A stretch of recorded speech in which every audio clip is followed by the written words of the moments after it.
சொல்லல. அந்தந்த குழந்தை சாப்பிட்ட தட்டை அந்தந்த குழந்தை கழுவுறதுல எந்த தப்பும் இல்லை.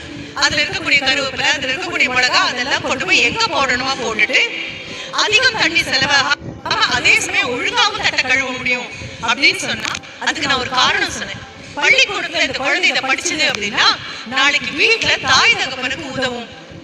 அம்மா உட்கார்ந்து தன்னுடைய தட்டை கழுவுறதுக்காக தான் சாப்பிட்டுட்டு அப்படியே தட்டை விட்டுட்டு போகணும்னு இந்த குழந்தைக்கு தோணாது. ஏன்னா பள்ளிக்கூடத்துல இதை படிச்சாச்சு.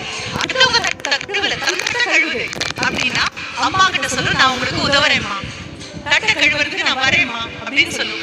அந்த பாடத்தையும் பள்ளிக்கூடம் தான் சார் சொல்லி கொடுக்கணும். அதனால வீட்டுல குழந்தைங்களுக்கு என்ன வேலை கொடுக்குறீங்க அப்படிங்கறது ஒரு தடவை பார்த்துக்கோங்க.